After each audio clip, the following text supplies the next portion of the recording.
Basic सा idea आप लोगों को इलास्टिसिटी के बारे में दिया था कि जब भी हम किसी भी सॉलिड पर डिफॉर्मिंग फोर्स लगाते हैं तो कुछ सॉलिड्स की टेंडेंसी होती है रिगेन करने की अपनी ओरिजिनल लेंथ को और कुछ की नहीं होती। जिनकी होती है हम बोलेंगे उसके पास इलास्टिक नेचर है, जिनकी नहीं होती उनको बोलेंगे हम उसके पास प्लास्टिक नेचर। Point number 1। फिर हम लोगों ने बात करी थी कि जो बेसिकली ये डिफॉर्मेशन फोर्स होता है, डिफॉर्मिंग फोर्स लगाने के बाद इंटरमोलिकुलर फोर्सेस काम में आते हैं। तो बेसिकली जो डिफॉर्मिंग फोर्स के बाद जैसे हम उसको हटाएंगे एक रिस्टोर करेगा तो रिस्टोरिंग फोर्स होता है। रिस्टोरिंग फोर्स पर unit area cross sectional area हमने बोला था स्ट्रेस। तो हमने बोला था किसी भी सॉलिड पर जब हम स्ट्रेस लगाते हैं तो उसमें कुछ ना कुछ चेंज होता है, कभी उसकी लेंथ का चेंज हो जाता है, कभी उसकी वॉल्यूम का चेंज हो जाता है।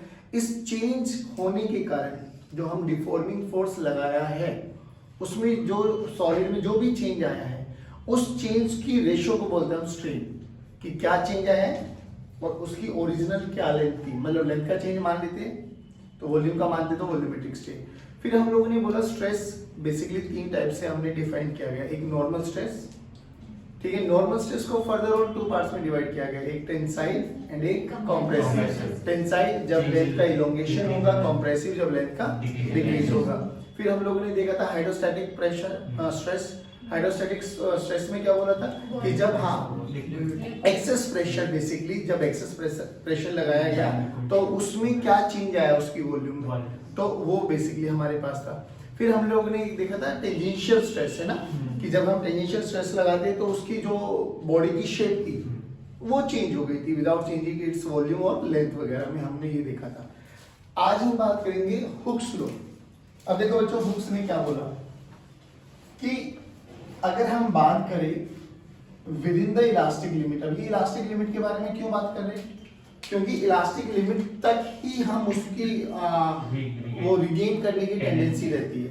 तो उसने बोला कि विद इन इलास्टिक लिमिट जो स्ट्रेस होता है that is directly proportional to strain. अब ये stress is directly proportional to strain है तो बेटा डायरेक्टली प्रोपोर्शनल के साइन को हटाओ, एक कांस्टेंट दैट इज E। इसको बोलते हैं मॉडुलस ऑफ इलास्टिसिटी। क्या बोलते हैं आप? चलिए, this is equal to strain.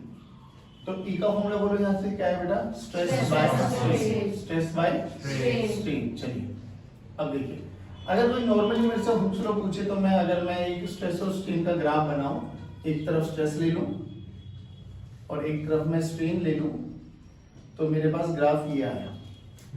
Slow बोलो क्या देगा? Slow E। स्लो क्या देगा? E modulus of elasticity. अब बहुत बेसिक से क्वेश्चन पूछा जाता है कई बार, रबर और स्टील में बताओ which one is more elastic. Rubber और स्टील में बताओ which one is more elastic. जिन बच्चों ने पढ़ लिया होगा वो स्टील जवाब दे सकते हैं, जिन्होंने नहीं पढ़ा होगा वो 99.9% बच्चा आंसर देता है रबर। होता भी, लगता भी हमें ऐसा, बेसिकली रबर इलास्टोमर्स होते हैं। अब ये होता क्यों हम लोग ऐसे सोच पाते? देखो इलास्टिसिटी का मतलब देखो स्ट्रेस बाय स्ट्रेन का रेशियो। बहुत सिंपल सा फंडा बताता हूँ। मान लो मैंने एक वायर ली रबर की, ठीक है बच्चों, area of cross section A। एक मैंने वायर ली स्टील की, इसका भी area of cross section A और लेंथ दोनों में सेम मान ली। इनिशियली मैंने मान के चल रहा हूं कि दोनों की लेंथ सेम है, ठीक। खुद सोच के देखना, जैसे ही मैंने इस पे F लगाया, इट में भी 10 न्यूटन में भी 100 न्यूटन में भी 1000 न्यूटन, जितना भी फोर्स लगा रहा हूं दोनों पे सेम लगा रहा हूं। 100 न्यूटन मान लेते हैं।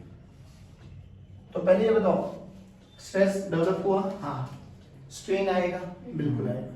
क्या इसमें भी टेंसाइल स्ट्रेस आया? हाँ। क्या इसमें भी आया? यस। सिंपल सी बात बताओ, स्ट्रेस दोनों में सेम है या नहीं है? बिल्कुल है। तो स्ट्रेस देखो दोनों में क्या बना बच्चों? F by A। खुद आइडिया लगा स्ट्रेन किस में ज्यादा डेवलप आएगा, लेंथ का वेरिएशन किस में आएगा ज्यादा, A वाले में आएगा या B वाले में आएगा? सभी बच्चे बोले तो मैं कह सकता हूँ इसका स्ट्रेन ज्यादा है, इसका स्ट्रेन ज्यादा है। मैं बोल सकता हूँ delta L A by L। इसका स्ट्रेन क्या है बाबा, जल्दी बोलो? Delta L B by L। पक्का? Yes, और मैं ये भी बोल सकता हूँ कि डेल्टा एल बाई ए का रेशियो डेल्टा एल मतलब ये रेशियो ज्यादा है। हाँ सर। सोच के देख, सेम स्ट्रेस पर स्ट्रेन ए में ज्यादा है बी में ज्यादा है? ए में ज्यादा है। अगर स्ट्रेन ए में ज्यादा हुआ तो ई के बारे में क्या ख्याल है? बी में कम है तो ए में ज्यादा होगा। नहीं आया तो which one is more elastic? सी। ऐसा बोल सकते हो आप लोग जिसमें डिफॉर्मिंग फोर्स को अपोज करने की ताकत जितनी ज्यादा है ना वो उतना ही ज्यादा इलास्टिक होता है। बात समझ में? हालांकि इलास्टिसिटी ना टेम्परेचर पे भी डिपेंडेंट होती है। बाकी जब हम थर्मल प्रॉपर्टीज पढ़ेंगे उसमें भी बता दूंगा। बाकी अभी याद भी कर लो कि जो इलास्टिसिटी होती है वो इनवर्सली प्रोपोर्शनल टू टेम्परेचर होती है। ठीक है, इनवर्सली। अभी क्या होता है क्या नहीं होता I will discuss it later, but अभी याद कर लो elasticity is inversely proportional to temperature. Okay done. अब ये इलास्टिसिटी है ना तीन टाइप से हम लोगों ने डिफाइन किया गया। एक young modulus, bulk modulus and modulus of rigidity. Young ऐसे समझ के चल, यंग का मतलब होता है जवान। ऐसा मतलब कोई भी बोले यंग है तो हमारी इमेज आती है लंबा चौड़ा होगा, कोई भी लंबा लड़का होगा। Young modulus. बल्क का तो मतलब समझ में आ गया हैवी। तो बल्क में बेसिकली वॉल्यूम का स्ट्रेन यूज करेंगे। यंग में बेसिकली हम लेंथ का स्ट्रेन यूज करेंगे। एक modulus of rigidity, modulus of rigidity में वो टेंजेंशियल स्ट्रेस लगाए थे ना और थीटा चेंज आया था वो वाला। हाँ शेयरिंग बेसिकली। देखो तो हम लोग ने ई को आगे फर्दर ऑन डिवाइड किया। अच्छा ई रेशियो है स्ट्रेस बाय स्ट्रेन का। तो यंग मॉडुलस को अगर मैं बात करूं, young modulus represented by gamma. Force stress by strain का ही रेशियो है, परेशान होने की बात नहीं है। स्ट्रेस बाय स्ट्रेन, कौन सा स्ट्रेस भाई जल्दी बोलो? Normal stress by longitudinal. Basically जो लॉन्गिट्यूडनल स्ट्रेन आया था हमारे पास, लेंथ का वेरिएशन आया था है ना, तो normal stress by longitudinal strain. अच्छा एक बात और बताओ बच्चों, नॉर्मल स्ट्रेस ना लिख के अगर मैं टेंसाइल स्ट्रेस या कंप्रेसिव स्ट्रेस लिखूं तो भी काम चलने वाला है। बात तो सेम ही है, वो भी लेंथ का वेरिएशन है। अब ध्यान से देखो, मान लो मेरे पास एक वायर है बच्चों, हाँ एक वायर है ये मेरे पास। इसकी लेंथ मैंने अभी इनिशियली लेंथ कैपिटल एल मान ली और यहाँ पर एक हुक लगाया मैंने और एक मास को हैंग कर दिया। हैंग कर दिया तो इस पे एमजी नीचे लगा बाबा। इसका area of cross section A मान लेता हूँ। अब वायर है, वायर को ध्यान से देखो, ऐसी तो होती है वायर है ना। वायर को देखोगे तो क्रॉस सेक्शनल एरिया कैसा बनेगा? सर्कल। क्या बनेगा? सर्कल का एरिया पाई आर। सर्कल का एरिया। तो ध्यान से देखो नॉर्मल स्ट्रेस क्या हो गया बेटा? फोर्स। अब हमने क्या बोला था 99.9% आप लोगों के लिए क्या आने वाला है कि जो एक्सटर्नल फोर्स लगाएगा वही हमारे पास रिस्टोरेटिव फोर्स आ जाएगा है ना। तो बेसिकली mg यानी फोर्स पर unit area, mg by area. Wire है तो पाई आर स्क्वायर ले लो भी, नहीं तो ए लिखा रहने दो भले। जैसे ही इसमें लगा इसकी लेंथ का इलोंगेशन आया, let's say delta L with change in length. और ओरिजिनल लेंथ कितनी मानी है? एल। चलो देख लो इसको, mgl by a into delta L. ठीक। और ए को अगर आप देखोगे क्रॉस सेक्शनल एरिया जनरली हमारे पास वायर है तो सर्कल ही होता है, तो इसका क्या फॉर्मूला बन सकता है? mgl by pi R square into delta L. ये क्या बन गया बच्चों हमारे पास? Young's modulus. जनरली ये आपको बहुत सारे क्वेश्चंस में आता है कि कैलकुलेट यंग्स मॉडुलस दे देंगे, कभी एल पूछ लेगा, कभी डेल्टा एल पूछ लेगा, कभी रेडियस पूछ लेगा, कभी डायमीटर पूछ लेगा। अभी कुछ भी पूछो, हमें तो फॉर्मूला याद होना चाहिए बस। नहीं आया? पक्की बात? हाँ बोलो, आप कुछ पूछ रहे थे? चलिए पहला हो गया। सेकंड है बल्क मॉडुलस, है ना। बल्क मॉडुलस आ जाओ, देखो bulk modulus represented by B से लिख देते हैं लोग, बी से लिख लो। ठीक है, के से भी लिखा जाता है, के से तो कंप्रेसिबिलिटी होती है, बी से लिखा जाता है ना। चलो आ जाओ। अब देखो जब बल्क मॉडुलस में क्या किया था हमने कि हमने कोई भी एक सॉलिड को बेसिकली लिक्विड के अंदर डाल देता। लिक्विड में भी वाटर लिक्विड हो सकता है या गैस वगैरह कुछ भी हो सकती है। तो जब हमने उस पर प्रेशर को एक्सेस किया था तो उसकी वॉल्यूम कंप्रेस हो गई थी ना। मान लो यही ये हमारे पास कोई भी लिक्विड था और इसमें हमने ये डाल दिया सॉलिड। जब हम इसमें प्रेशर लगा रहे हैं, प्रेशर का चेंज कर रहे हैं, तो हमारे पास कुछ ना कुछ इसकी वॉल्यूम में चेंज आया होगा बच्चों। ये हो गया, तो बेसिकली वॉल्यूम घटी है बढ़ी है? घटी है। तो जो यहाँ पे डेल्टा पी आएगा दैट इज एक्सेस प्रेशर। तो ये एक्सेस प्रेशर ही देखो फोर्स पर यूनिट एरिया होता है, तो स्ट्रेस यहाँ पे एक्सेस प्रेशर के बराबर हो जाएगा। तो जनरली ध्यान रखना इस चीज को। तो यहाँ पर स्ट्रेस किसके बराबर हो जाएगा बच्चों? डेल्टा पी के बराबर। स्ट्रेस हो गया डेल्टा पी, ठीक है, डिवाइडेड बाय स्ट्रेन। स्ट्रेन किसका स्ट्रेन आया बच्चों इसमें? Minus delta V by we.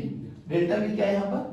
Change in volume, और वी क्या? Original volume. तो बेसिकली यहाँ पे क्या आ गया? Minus V delta P by delta V. ये बल्क मॉडुलस हो गया, ठीक है। This is bulk modulus. चाहे यंग्स मॉडुलस की बात करें, चाहे बल्क मॉडुलस की बात करें, चाहे मॉडुलस ऑफ रिजिडिटी की बात करें, सबकी यूनिट हमेशा अभी भी क्या रहेगी? न्यूटन पर मीटर स्क्वायर। न्यूटन पर मीटर। इस केस में आप जो प्रेशर होता है ना, प्रेशर की यूनिट पास्कल में बोलते हैं हम लोग। अच्छा एक और याद कर लो, अभी कई केसेस में आपको ना डेंसिटी वगैरह की टर्म्स में दिया जाएगा, तो डेंसिटी की टर्म्स में प्रेशर का फॉर्मूला याद करो, आप लोगों ने पढ़ा होगा एच रो जी।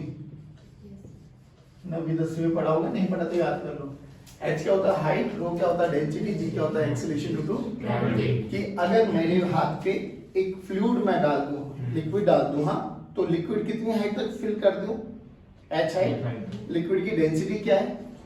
रो इनटू जी। तो वो मेरे हाथ पे उतना प्रेशर एक्सर्ट करता है। तो कई बार प्रेशर निकालने के लिए हम ये वाला फॉर्मूला भी यूज करने को मिलने वाला है, तो इस चीज का भी ध्यान रखना, ठीक है भाई। ये हो गया आपके पास। अब आपके पास आता है modulus of rigidity. Modulus of rigidity को हम रिप्रेजेंट करते हैं बच्चों ईटा से। Modulus of rigidity represented by eta. Basically अभी भी वही टेंजेंशियल स्ट्रेस लगाया था तो थीटा का स्ट्रेन आया था, है ना। तो लिखो यहाँ पर, बोलो क्या है? फोर्स पर unit area divided by theta. याद करो कल tan थीटा की वैल्यू निकाली थी x by x। I tell you कैसे। इफ यू रिमेंबर, तो हमने बोला था कि अगर मैं इसके लोअर एंड को फिक्स कर दूं, क्लैंप कर दूं, और मैं इस पे ऐसे टेंजेंशियल फोर्स लगाऊं, याद आ गया? तो हुआ क्या था कि ये नीचे वाला तो फिक्स था, लेकिन ऊपर वाला हल्का सा स्लाइड, मतलब उसकी शेप चेंज हो गई थी ऐसे करके। ये थीटा, तो मान लो ये x डिस्प्लेस हो गया, लेंथ l थी, तो एक राइट एंगल ट्रायंगल बना, tan थीटा निकालो यहां से x by l। और कल बोला था कि अगर थीटा छोटा है तो tan थीटा थीटा के बराबर हो जाएगा, that is x by l। x by l, तो वहां पे रख दो फॉर्मूला थीटा की वैल्यू। तो बेसिकली क्या है बच्चों? ये f by a into x by l, this is modulus of rigidity. Generally आपके जो काम में आने वाला है वो ये है, यंग्स मॉडुलस। बहुत ज्यादा क्वेश्चंस पूछे जाते हैं, बहुत ज्यादा। बात समझ में? एक बार इसको देखो थोड़ा सा। Modulus of rigidity, modulus of bulk modulus and Young's modulus. ये हमारे पास तीन मॉडुलस ऑफ इलास्टिसिटी होते हैं। तीनों की यूनिट सेम, तीनों में अलग अलग वेरिएशन होते हैं। एक में लेंथ का, एक में वॉल्यूम का और एक में शेप का। बात समझ में आ गई? चलिए अब एक छोटी सी चीज और देखो। एक होती है compressibility. Compressibility is nothing but reverse of bulk modulus. Compressibility को हम कापा से कैसे रिप्रेजेंट किया जाता है? बेसिकली सिंबल तो ये होता है कुछ ऐसा करके, कापा है ना, is inversely proportional to bulk modulus। बस कभी पूछा जाए तो bulk modulus निकाल लेना, उसका रिवर्स कर देना, that is compressibility, है ना। अब सुनो, मुझे एक बात बताओ, अगर हमसे पूछा जाए सॉलिड में, लिक्विड में और गैस में किसकी इलास्टिसिटी ज्यादा होती है? भाई सेम स्ट्रेस लगा के स्ट्रेन चेक कर लो। सॉलिड में, लिक्विड में और गैस में किस में ज्यादा स्ट्रेन पैदा हो सकता है? गैस में। तो इलास्टिसिटी किसकी सबसे कम होगी? किसकी सबसे ज्यादा होगी? आप इतना क्या सोच रहे हो? Elasticity of solid, elasticity of liquid, elasticity of gas. ये पक्का याद रहेगा। अब सोचो, कई बार हमारे पास है ना, जो ये वायर होते हैं, देखो कई बार ऐसा क्वेश्चन बन जाता है बच्चा कि हमारे पास एक मेटल है, फिर इसमें एक और वायर मैंने ऐड ऑन कर दी, दोनों का क्रॉस सेक्शनल एरिया अलग अलग, A1 A2 इसका यंग्स मॉडुलस y1, इसका Young's modulus y2, F force लगाया गया, बोला गया बताओ लेंथ दे दी, मान लो इसकी लेंथ L1 दे दी है ना, इसकी लेंथ L2 दे दी, बोला गया कि बताओ कितनी एक्सटेंशन होगी। अभी थोड़ा निकालना बहुत मुश्किल सा लग रहा है ना, क्योंकि आजकल अभी अभी जो निकाला हम लोगों ने यंग्स मॉडुलस, उसमें क्या देखा हम लोगों ने, mg या F के टर्म्स में लिखूं, फोर्स पर unit area into delta L by L। मुझे डेल्टा L कैलकुलेट करना बाबा, तो ध्यान से देख F A Y into L है ना, वो एक के लिए निकाल पाना तो बहुत आसान है, बट जब कॉम्बिनेशन आ जाए तो मेरे लिए बहुत मुश्किल सा लग रहा है कि सर अब इसको कैसे सोल्व करें। तो जब भी आपके पास मेटल्स या वायर्स को ना आप लोग इक्विवेलेंट ऐसे सोल्व कर सकते हो जैसे हम स्प्रिंग के कॉम्बिनेशन को सोल्व करते थे। आप स्प्रिंग का कॉम्बिनेशन देखो, सीरीज और पैरेलल, जैसे रेजिस्टेंस होता है ना, रेजिस्टेंस पढ़े हैं आप लोगों ने, सीरीज और पैरेलल। सीरीज में क्या होता है R1 प्लस, और उसमें R1 plus R1 R2 by R1 plus R2, हाँ 1 by R1 plus 1 by R2 का जब एलसीएम लेंगे तो R1 R2 by R1 plus R2 हो जाता है। ऐसे याद करो, स्प्रिंग का सीरीज पैरेलल होता है, उसका पैरेलल है, स्प्रिंग का सीरीज उसका पैरेलल है। आपसे इससे फायदा क्या हुआ, फायदा देखो क्या हुआ, मान लो अगर मैं एक स्प्रिंग को लगा दूं यहाँ पर, तुम कांस्टेंट निकाल पाएंगे। एक सेकंड सुनो तो सही, देखो मैं थोड़ा एनालॉजी बना रहा हूँ, और यहाँ पे मैंने एक फोर्स लगाया, मास लगाया है m, तो इसमें इलोंगेशन आएगी, जाहिर बात है। इक्विलिब्रियम कंडीशन पे क्या हो जाएगा बाबा, वो ये mg इलोंगेट होगा और ये kx, पक्का, यानी f की वैल्यू को मैं बोल सकता हूँ k into x है ना। अब ध्यान से देख, ये सब है, अब ये तो एक ही स्प्रिंग है भाई, एक और स्प्रिंग इसके साथ दे दूं, ऐसे लगा दूं, ये K1 ये K2, तो इन दोनों स्प्रिंग का इक्विवेलेंट लिख देते हैं हम लोग कि ये स्प्रिंग सीरीज में आ गई। सीरीज में तो K1 K2 bye K1 plus K2, जो वहां पैरेलल है यहाँ पे सीरीज, ऐसे याद करना अपना है ना।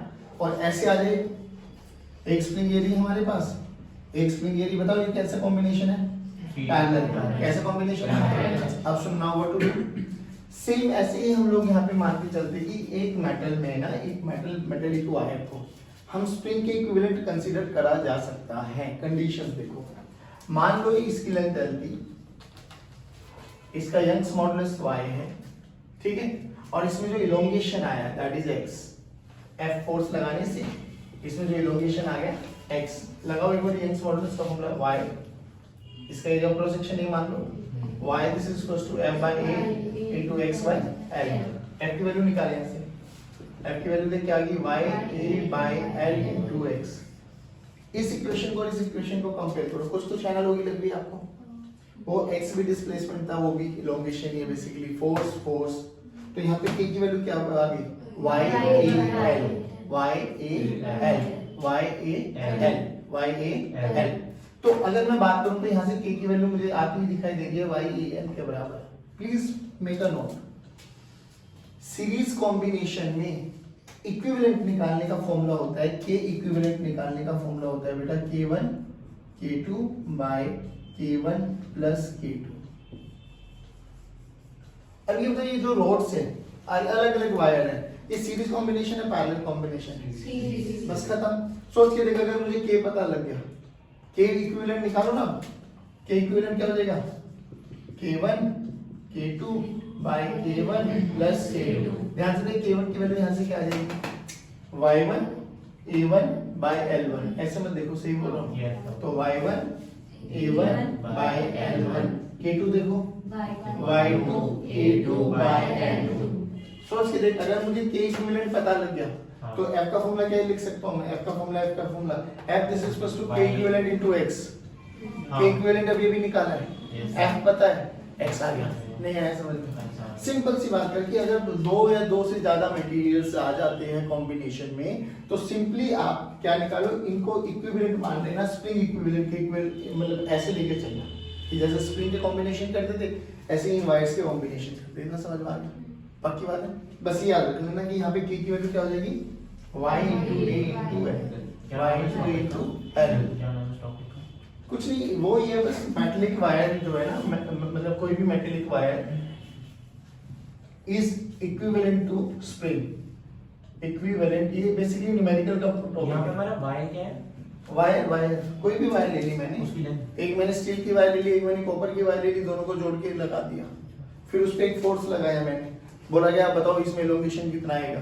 वही। डन है। खाली कॉपर की वायर लगा दो तो मैं डायरेक्ट ये निकाल देता। अब यहाँ पे दो कॉम्बिनेशन कर दिया तो we have to go with equivalent formula. नहीं आया समझ में? पक्का? अब सुनो एक चीज, एक ना अब बहुत स्टैंडर्ड सा ग्राफ है, वो सुन लो बस एक बार। ऐसा graph between stress and strain. थोड़ा सा क्या करते हैं हम लोग, एक है ना ऐसे एक मेटेलिक वायर लिए हम लोगों ने, ठीक है।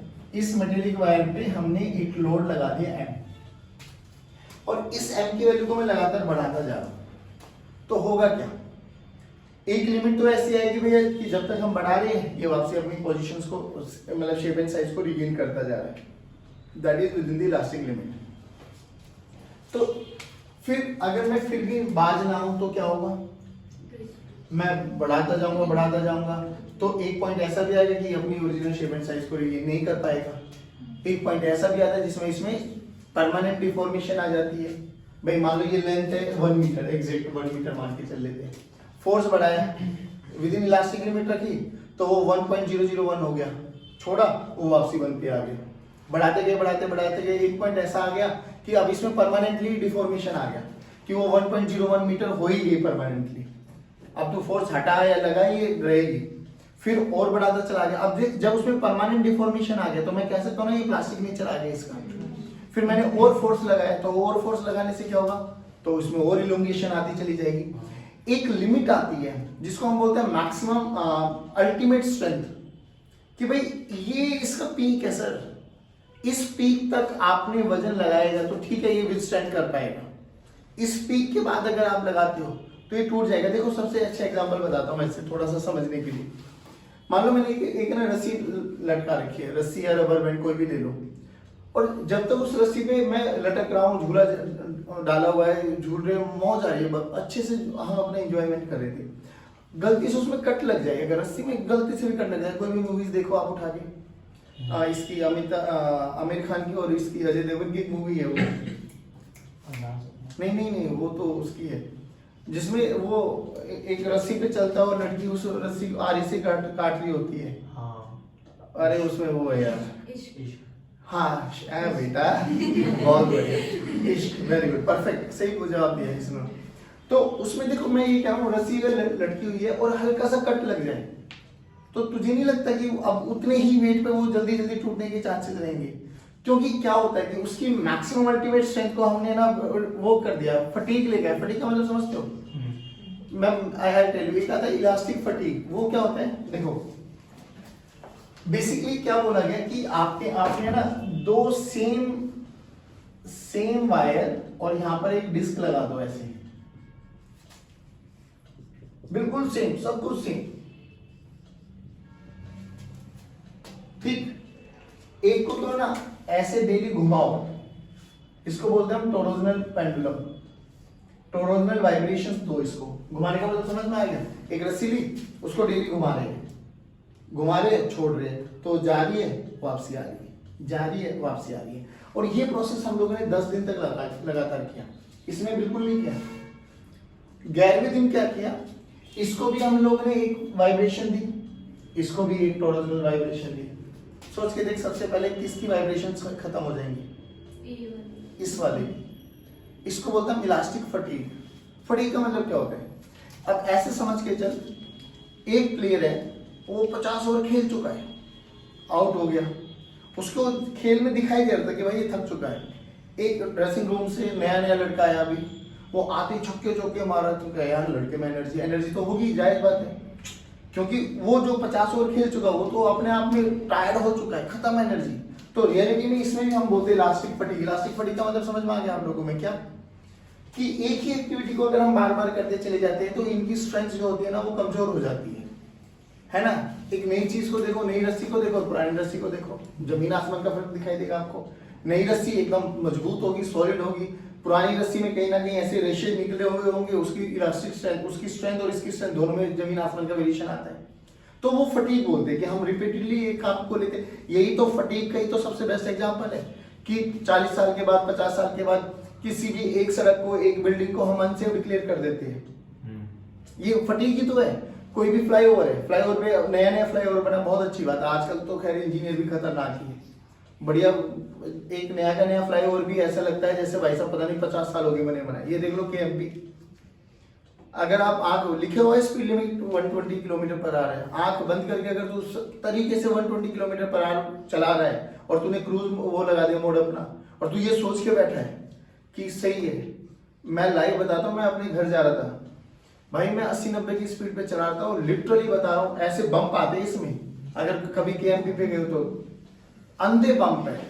मेरी लिटरली बता रहा हूँ, मेरी गाड़ी ना हवा में थी और जब वो नीचे धम डली ना, क्योंकि एकदम सही घूमा, मेरे बैलेंस करना मुश्किल हो गया था उस समय। और लिखा हुआ है सेफेस्ट स्पीड है 120 किलोमीटर पर आवर, चला लो।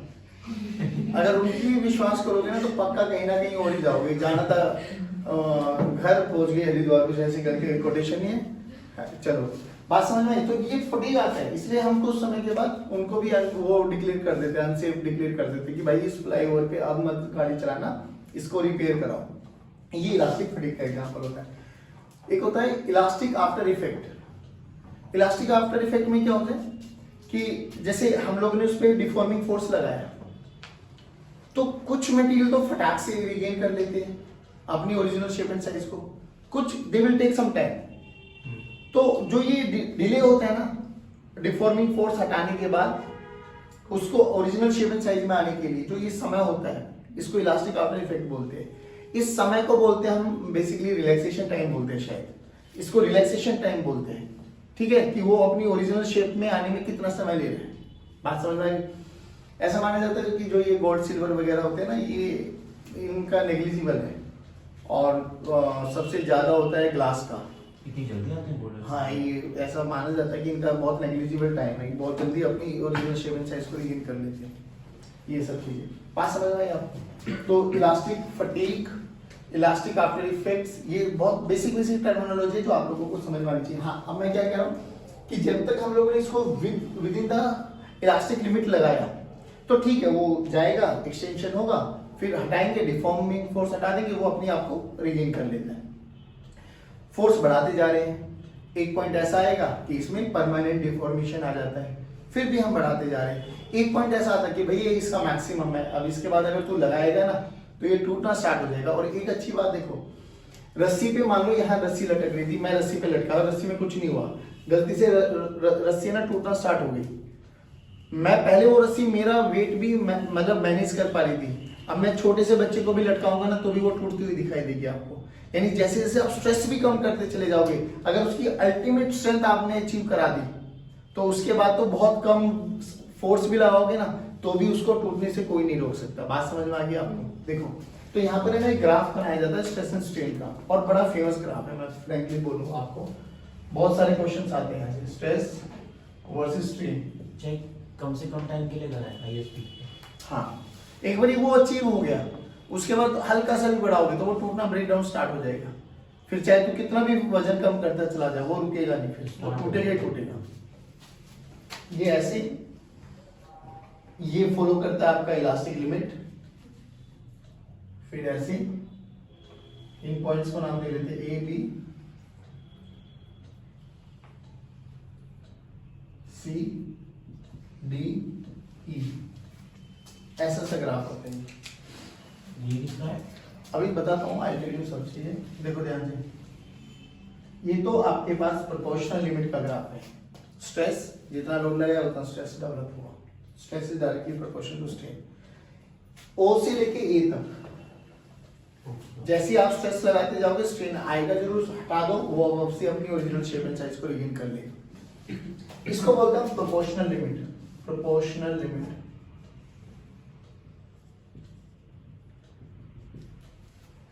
अब इसके बाद हल्का सा स्ट्रेस लगाते हो, देखो हल्का सा स्ट्रेस लगाया, स्ट्रेस बहुत कम है, स्ट्रेन देखो, बट ये O से B, इसको बोलते हैं हम इलास्टिक पॉइंट या यील्ड पॉइंट।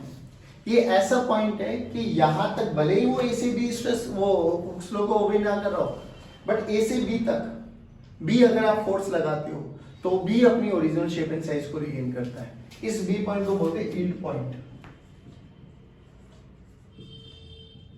यील्ड पॉइंट या आप कह सकते हो इलास्टिक पॉइंट। और जितने ये फोर्स तक है इसको बोलते हैं हम यील्ड स्ट्रेस। ठीक है भाई, यील्ड स्ट्रेस कि अगर यहां तक लगाऊंगा तो ठीक है, उस फ्लो को भले ही वो फॉलो ना करे बट वो अपनी ओरिजिनल शेप एंड साइज को रिगेन करता जरूर है। फिर भी अगर आप ना मानो तो देखो हल्का सा स्ट्रेस लगा तो स्ट्रेन एकदम फ्लैट आता है, एकदम चेंज होता है। अगर मैं यहां से यहां तक ले आता हूं, अब ये वाला पॉइंट वो होता है कि भाई अब इसमें है ना अपनी ओरिजिनल शेप एंड साइज को तो रिगेन नहीं करेगा किसी भी कीमत में, तो इसमें कहीं ना कहीं डिफॉर्मेशन आ जाता है। तो जैसे हम इसको छोड़ देते हैं अब यहाँ के बाद, तो इसमें ना एक परमानेंट सेट आ जाता है बच्चों, ये ओ डैश, मतलब परमानेंट इसमें अब चेंज आ गया है। जो पहले था वो पहला नहीं रहा, बेसिकली चेंज आ गया। तो this is basically permanent set कि परमानेंटली डिफॉर्म हो चुका है, अब ये अपनी ओरिजिनल शेप एंड साइज को कभी भी रिगेन नहीं कर पाएगा। Permanent deformation, permanent set. फिर भी नहीं मान रहे, हमने लगाया स्ट्रेस, लगा तो कोई मना थोड़ी ना करेगा। ये बेसिकली तुझे नहीं लगता ये प्लास्टिक रीजन को रिप्रेजेंट कर रहा है कि अब जैसे जैसे फोर्स लगाते चले जाओगे डिफॉर्मेशन आएगा और परमानेंटली आता चला जाएगा, तो बेसिकली वो प्लास्टिक रीजन में आता जा रहा है, इलास्टिक से प्लास्टिक रीजन में शिफ्ट होता जा रहा है। इसको बोलते हैं अल्टीमेट स्ट्रेंथ। अल्टीमेट स्ट्रेंथ का मतलब समझ में आ गया आपको कि भाई ये मैक्सिमम स्ट्रेंथ थी उसकी, यहां तक वो नहीं टूटने देगा, बट जैसे ही आपने इसको पार कर दिया तो ये जो ई पॉइंट होता है इसको फ्रैक्चर या ब्रेकिंग पॉइंट बोलते हैं हम, फ्रैक्चर या ब्रेकिंग पॉइंट। कि जैसे ही आपने यील्ड स्ट्रेंथ को अचीव कर लिया, और यील्ड स्ट्रेंथ पे जो भी स्ट्रेस होगा वो यील्ड स्ट्रेस बोल दो, मतलब अल्टीमेट स्ट्रेस बोल दो, maximum stress you can say. BOC समझ नहीं आया। BOC basically I tell you revise कर दो, ठीक है। यहां के बाद वो ब्रेकडाउन स्टार्ट हो जाएगा। ई पॉइंट ब्रेकिंग पॉइंट है। अब देखो क्या होता है, अगर डी और ई में ये स्पेसिंग ज्यादा है तो इनको बोलते हैं हम डक्टाइल मेटल्स, डक्टाइल मटेरियल्स। अगर डी के जस्ट नियर ही है तो इनको बोलते हैं हम ब्रिटल, बहुत जल्दी टूटने वाले। बात समझ में आ गई? तो डी और ई में देखो अल्टीमेट स्ट्रेंथ और ब्रेकिंग पॉइंट में अगर डिस्टेंस ज्यादा है तो डक्टाइल, नहीं तो ब्रिटल, और अगर पास है तो ब्रिटल। ऑप्शन में एक बार और दोबारा रिपीट कराता हूं। ओसी हुक स्लो, छोड़ो रिगेन करेगा। ओ से भी, ए से भी, चाहे वो स्ट्रेस हुक स्लो को फॉलो ना कर रहा हो, बट अगर बी तक भी हम लोग फोर्स लगाते हैं तो भी वो ओरिजिनल शेप एंड साइज को रिगेन करता है। लेकिन जैसे बी के बियॉन्ड हम चले जाते हैं तो वो परमानेंट डिफॉर्म होना स्टार्ट हो जाता है। कि जैसे यहाँ बी से सी पे लेके आया, अब मैंने छोड़ दिया, ठीक है, वो रिगेन करने की कोशिश करेगा बट परमानेंटली अपनी ओरिजिनल शेप एंड साइज पे नहीं आता, तो वो कुछ ना कुछ रिस्टोर कर लेता है, प्लास्टिक नेचर को रिप्रेजेंट कर देता है कि भाई अब डिफॉर्मेशन आ गया, इसमें पक्का कंफर्म है। लिमिट के एक्सीड कर। हाँ, इस वाले यील्ड पॉइंट को अगर हम एक्सीड कर जाते हैं तो ये होती है उसकी अल्टीमेट स्ट्रेंथ कि भाई दिस इज मैक्सिमम स्ट्रेंथ। अब इसके बाद अगर आप हल्का सा भी बढ़ाओगे तो वो स्टार्ट हो जाएगा ब्रेकडाउन करना। अब इन दो के बीच में, डी और ई के बीच में अगर स्पेस, अगर ये है ऐसा है तो डक्टाइल, और ऐसे आ गया तो ये brittle. This is all about your ये स्ट्रेस एंड स्ट्रेन के बारे में। देखो एक बार आराम से।